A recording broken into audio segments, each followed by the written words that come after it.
Assalamualaikum warahmatullahi wabarakatuh. Selamat bertemu kembali adik-adik dengan Kak Jip di channel Kampung Ilmu. Channelnya orang-orang yang tidak merasa lelah mencari ilmu.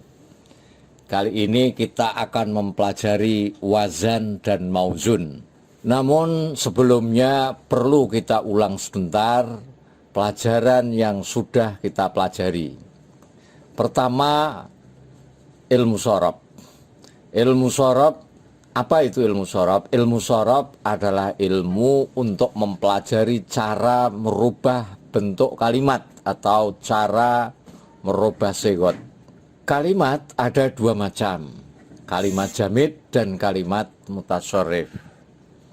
Kalimat jamid adalah kalimat yang tidak bisa berubah bentuknya atau segotnya. Dan kalimat mutasyarrif adalah kalimat yang bisa berubah segotnya. Ilmu sorob hanya mempelajari kalimat mutasyarrif saja.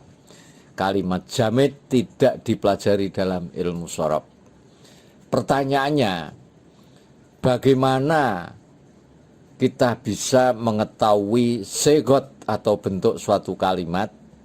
Bagaimana kita bisa mengetahui kalau kalimat itu bentuknya fi'il madhi misalnya, kalau kalimat itu bentuknya isim fa'il, fi'il amar, isim maf'ul, dan seterusnya.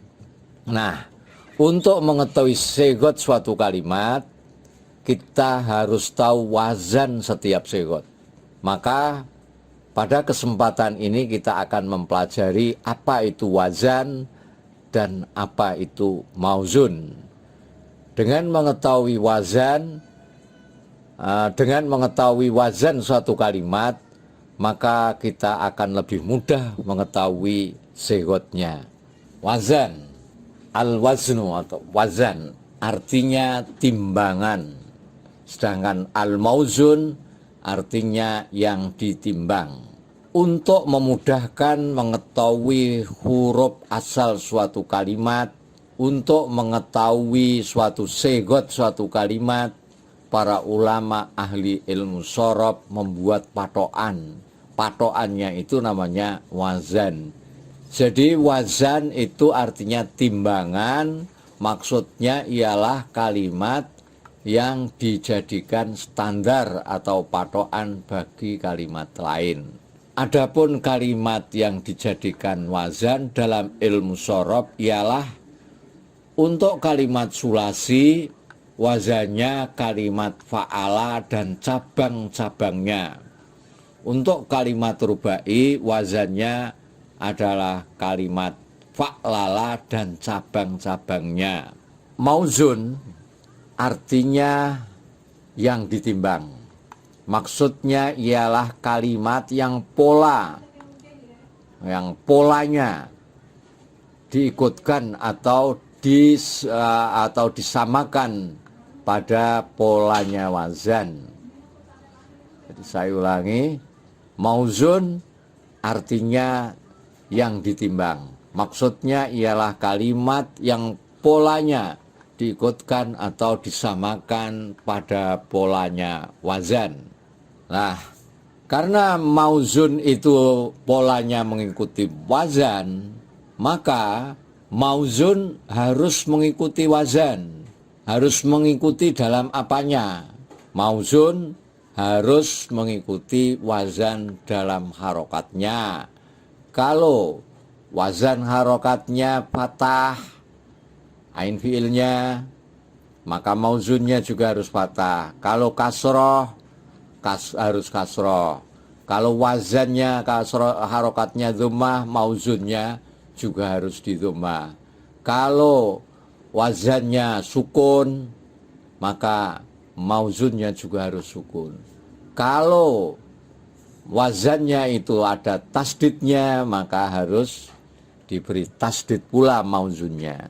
Di samping itu mauzun harus mengikuti wazan dalam huruf yang ditambahkan. Misalnya di wazan itu ada tambahannya, ada tambahannya ya, maka mauzunnya itu harus ditambah ya. Kalau wazannya ada tambahannya mim, mauzunnya harus ditambah mim. Kalau mauzunnya itu ada tambahannya alif, kalau wazannya ada tambahannya alif, maka mauzunnya juga harus ditambah alif.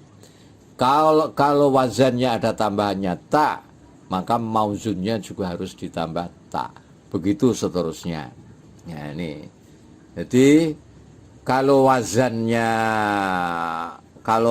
harokatnya mauzun, kalau harokatnya wazan fathah, mauzun harokatnya juga fathah. Kalau wazan harokatnya kasroh, maka mauzun harokatnya juga kasroh. Jadi pokoknya harus ngikut mauzunnya, baik penambahan masalah huruf atau harokatnya. Bedanya hanya soal huruf saja. Kalau wazan mendapat tambahan alif, mauzun harus mendapat tambahan alif juga, begitu. Sekarang kita lihat contohnya. Ini nasoro. Nasoro ini sama dengan wazannya fa'ala. Doroba juga sama dengan fa'ala. Doroba mauzun harus ngikuti wazannya fa'ala. Ini harokatnya fathah semua, fa'ala. Doroba juga harus fathah semua. Kemudian yaf'ulu, yansuru, ini hanya beda hurufnya. Coba perhatikan, misalnya yaf'ilu, yadribu.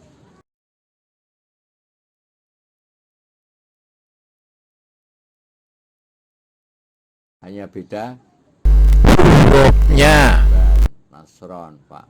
Fa'ilun, nasirun, fa'ilun, doribun, maf'ulun, mansurun, maf'ulun, madrubun, uf'ul, unsur, if'il, idrib.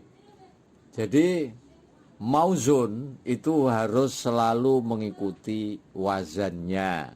Jadi kesimpulannya, wazan adalah polanya atau cetakannya, sedangkan mauzun adalah kalimat yang diikutkan polanya wazan.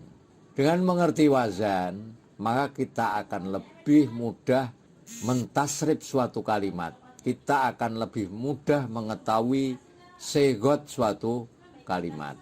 Sekarang cara menimbang. Nah, cara menimbang itu misalnya fa'ala. Ini fa-nya, fa ini huruf pertama. Huruf asli itu kan ada 3 nih, fa'ala. Maka mauzunnya itu diletakkan di bawahnya. Yang urut dengan fa ini namanya fa fi'il. Yang urut dengan ain namanya ain fi'il. Yang urut dengan lam namanya lam fi'il. Jadi nasoro ini nun, fa fi'il, sod, ain fi'il, ro, lam fi'il karena disamakan dengan fa'ala. Fa'ilun misalnya, wazan fa'ilun. Ini ada tambahan alif. Sama mauzunnya juga harus ditambahi. Uf'ul ini ada tambahannya hamzah, maka di unsur itu aslinya si non sotro karena wazannya ada tambahannya hamzah, maka di sini hamzah. Bedanya sekali lagi hanya cuman pada hurufnya. Ini latihan.